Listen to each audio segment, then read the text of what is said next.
Let me say this as clearly as I can. We live in a world that thrives on noise. Everyone's talking, everyone's watching, everyone's chasing something or someone, but here's what they won't tell you. The real power, it comes from silence, it comes from focus, it comes from pouring into you, not them. When you stop explaining yourself, when you stop proving your worth and start building in silence, that's when everything changes. Today I want to remind you why focusing on yourself isn't selfish, it's strategic. Why staying silent isn't weakness, it's wisdom. And why when you stop chasing, what's meant for you finds its way. Silence is often misunderstood. In a loud world, people assume that the one who speaks the most holds the power, the one who's always present, always posting, always proving something. But that's not true strength. Strength, real control comes from silence, from the ability to be still, to hold back, to observe before reacting. There is something powerful about a person who doesn't need to respond to every insult, who doesn't need to chase attention, who doesn't need to always explain themselves. Silence doesn't mean weakness. It means discipline. It means you've learned how to manage your emotions, your impulses, and your energy.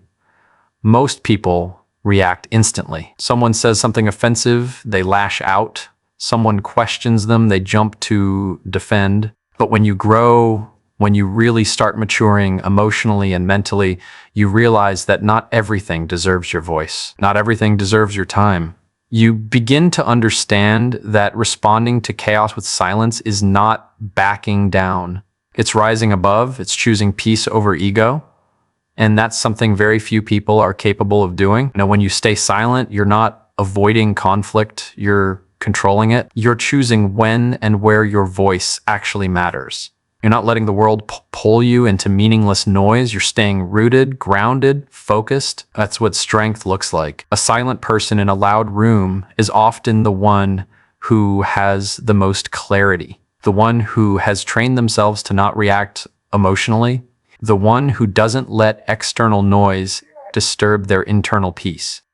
That's power. Silence also gives you space to think. When you're not constantly talking, you're observing, you're processing, you're learning. And when you learn, you grow. You start to see through people's words, their intentions. You notice patterns, you catch details. That's something you miss when you're always in the middle of every conversation, trying to prove something. Silence sharpens your awareness. It makes you more intentional with what you say when you do speak. And when your words are rare, they carry more weight. People will test your silence. They'll mistake it for weakness. They'll try to provoke you. They'll call it passive. But that says more about them than it does about you. They can't understand the kind of control it takes to not react, to remain calm in the face of noise, to stay grounded when everything around you is pulling for your attention. That kind of control is rare, and rare is powerful. Being silent doesn't mean you're not aware. It means you're calculating. It means you're thinking 3 moves ahead while others are stuck in the moment. You're not ignoring the situation. You're mastering it from a place they can't see. You're doing what most people are too impulsive to do. Protect your peace, protect your energy, and protect your power. Focusing on yourself is often seen as selfish by people who don't understand growth. But the truth is, self-focus is the foundation of self-mastery. When you stop spending your energy trying to manage everyone else's opinions, expectations, and needs, and start redirecting that energy inward, everything starts to shift. You begin to understand what drives you, what drains you, what inspires you, and what limits you. You stop being a passenger in your own life and become the driver. That doesn't mean you cut everyone off. It means you start showing up for yourself first, mentally, emotionally, physically, because if you're not solid within, you'll always break under pressure from the outside. Most people are constantly distracted. Pulled in 10 are constantly distracted. Pulled in 10 directions. They have no idea who they really are because they're too busy trying to keep up with everyone else. They're watching what others are doing, trying to compete, trying to compare, trying to catch up. But when you focus on yourself, you slow all of that down. You start to listen to your own voice instead of the noise. You develop discipline You get clear on your values. You start building habits that serve you long-term instead of chasing short-term validation. And that's when growth becomes real. Self-mastery is not just about confidence or motivation. It's about control. Control over your emotions, control over your reactions, control over your time. You begin to manage your habits instead of being ruled by them. You start making decisions based on purpose, not pressure. You stop explaining yourself. You stop needing approval. You stop letting the world dictate your pace. That kind of control doesn't come from external success. It comes from inner discipline, and that only happens when you're focused on you. The more you focus on yourself, the more self-aware you become. You notice your patterns. You identify your triggers. You spot the excuses you've been telling yourself. And instead of running from them or blaming others, you confront them. You start doing the hard work, the internal work that most people avoid. And over time, that work turns into wisdom. That wisdom turns into confidence. And that confidence becomes unshakable because it wasn't built on applause, it was built on experience. Self-focus teaches you boundaries. It teaches you that not everything deserves access to you. You start protecting your time like it's valuable, because it is. You stop people pleasing. You start goal setting, you cut back on distractions, you get clear on your routines, you stop seeking comfort and start seeking progress. You learn that growth isn't always exciting. It's often boring, repetitive, and lonely, but it's worth it, because the more you invest in yourself, the less dependent you become on others to feel whole. You're no longer looking for someone else to rescue you, fix you, or validate you. You've become your own source of stability. Your energy is your most valuable currency. It flows wherever your attention goes. Whatever you consistently focus on will grow, whether that's a goal, a fear, a distraction, or a habit. Most people don't realize how much of their energy they waste every single day on things that don't serve them. They worry about other people's opinions. They obsess over what went wrong in the past. They scroll endlessly, consume drama, argue online, and chase instant gratification. And then they wonder why they feel tired, unfocused, and stuck. It's not that they lack energy, it's that they're giving it to the wrong things. When you become intentional with your attention, your life starts to change. You begin to treat your focus like a limited resource. You realize that where you place your attention is what shapes your mindset, your habits, your outcomes. If you constantly focus on negativity, your world will start to reflect that.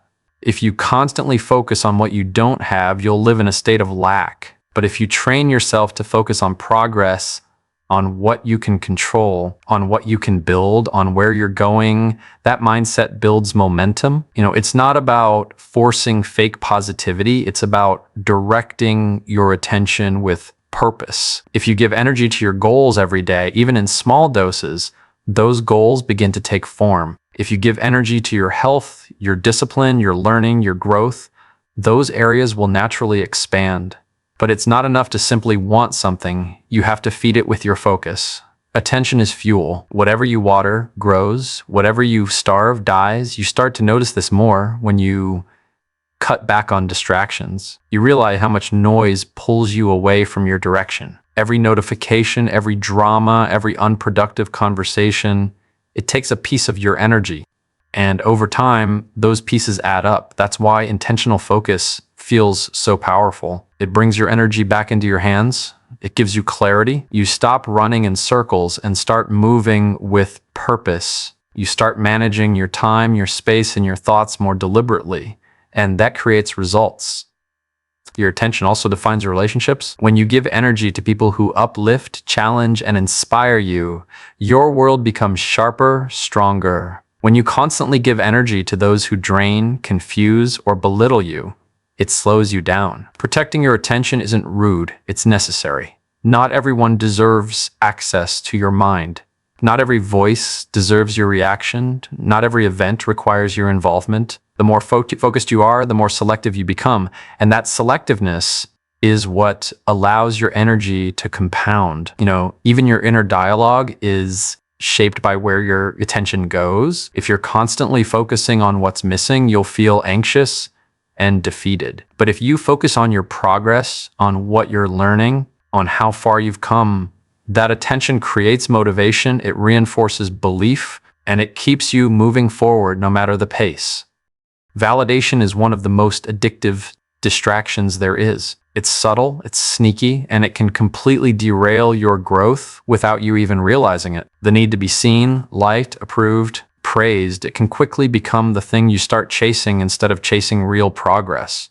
You start making decisions not based on what's best for you, but on what will get you the most applause.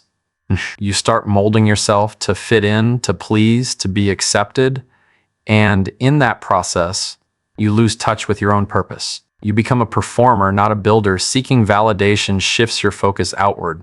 You stop asking, is this right for me? And start asking, will they like this? That mindset slowly chips away at your authenticity. You begin to compromise your values just to avoid judgment.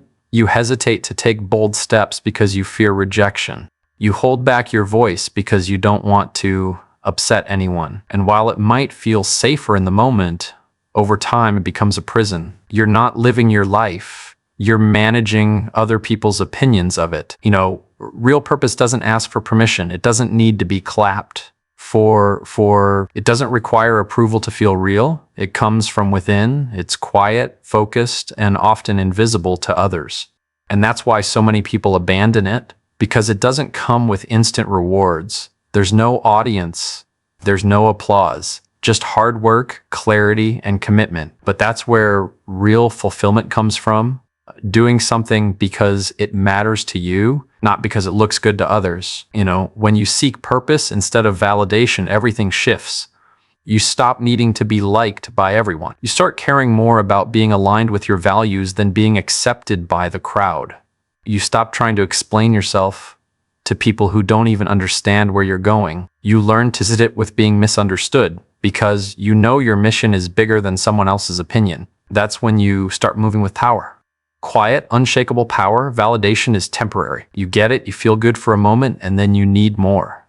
It's never enough. It keeps you chasing. Purpose, on the other hand, grounds you. It anchors you when things get hard. It keeps you focused when you're tempted to quit. It reminds you of who you are when the world tries to define you. And that's something validation can never give you. There's also a deep freedom that comes with not needing validation. It assures you stop performing, you stop overthinking every move, you stop trying to craft a perfect image.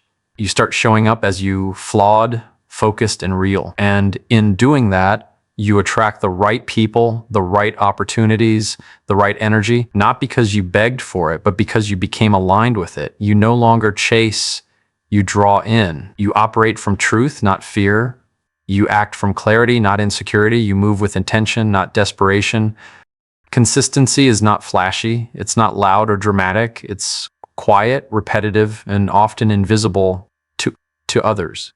But it's the foundation of every kind of confidence that lasts. When you commit to doing the work, even when no one's watching, even when the results are slow, even when you feel like giving up, you begin to build something solid within yourself. Confidence that comes from applause fades quickly, but confidence that comes from discipline, from showing up again and again in silence, becomes unshakable. The problem is most people want fast results. They want recognition. They want external proof that they're on the right path. And when they don't get it right away, they quit. They change direction. They start something new. But real progress doesn't happen in the spotlight. It happens in private. It happens in the early mornings, the late nights, the uncomfortable in-betweens when it's just you and your effort. That's where the real transformation takes place. Not when people are clapping, but when no one's even paying attention. Every small action you repeat compounds. Every workout, every journal entry, every focused hour, every moment you resist distraction. It adds up. And over time, those small, consistent choices create a version of you that feels strong, focused, and capable. That's what confidence really is. It's the byproduct of keeping promises to yourself. It's knowing that you can rely on your own word, that you don't fold when it's uncomfortable, that you don't wait to feel motivated. You just show up In private, there's no pressure to perform. There's no need to impress. That's where your foundation is built. If you can stay committed when no one else sees it, you'll move with a different kind of energy when you finally step into the spotlight.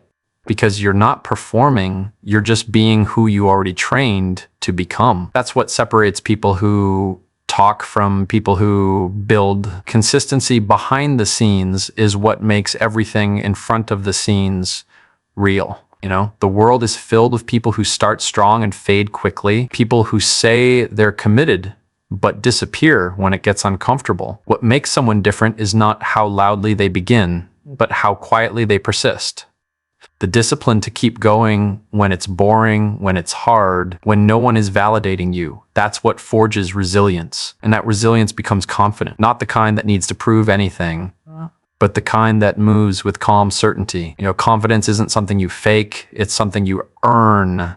And it's earned through consistency, through small, repeated actions done with intention, through showing up on the days you don't feel like it, through mastering the basics again and again, through putting in the work when no one's cheering. That kind of consistency builds trust in yourself, and that trust becomes the quiet power you carry into everything you do. There's a certain peace that comes when you stop trying to force everything. When you let go of the need to control every outcome, every person, every moment, you begin to realize that what's meant for you will never need to be chased. It will never require you to lose yourself just to keep it. Forcing things, whether it's relationships, success, recognition, or timing, creates resistance. It creates anxiety. You start gripping so tightly that you suffocate the very thing you want. But when you trust the process, when you let go of the timeline you've created in your head, things start to align in ways you couldn't predict. The truth is, some things take time, not because you're failing, not because you're not working hard enough, but because timing is part of growth. You may not be ready yet for what you're asking for, or maybe the path you're on still has a few lessons left to teach you. But when you try to force progress, you skip the development that builds the strength to sustain what you want. And that's why it falls apart. What comes too fast often leaves just as fast. Letting go doesn't mean giving up. It means you're no longer obsessed. You're no longer desperate for the outcome to arrive in a specific way. You still show up, you still do the work, but you release the pressure. You allow space. You trust that what is truly aligned with you will recognize you, that it will unfold not through force, but through clarity and consistency. There's power in being able to wait without anxiety, to move without rushing, to hold space for what you deserve without begging for it. The energy you carry when you chase something out of fear of missing out, fear of being left behind, fear of not being enough, is completely different from the energy of calm certainty. When you chase with fear, you act from a place of lack. You attract the wrong people, the wrong situations, the wrong timing. But when you move with grounded focus, with quiet belief, you attract what fits your path. Not because you begged for it, but because you were prepared for it. Sometimes what you're trying to force is simply not for you, or it's not for you yet. And no amount of pushing will change that. But when you focus on your growth, when you pour your energy into becoming more of who you're meant to be, the right things begin to appear. Opportunities show up, people notice, timing aligns. It doesn't mean life becomes easy. It means you're no longer fighting what isn't meant for you. You're making room for what is. When you stop forcing, you become more present. You start noticing what's already working, what's already good, what's already growing. You stop being blind to progress just because it doesn't match your expectations. And in that stillness, in that calm pursuit without desperation, life begins to unfold in ways that feel natural, powerful, and right.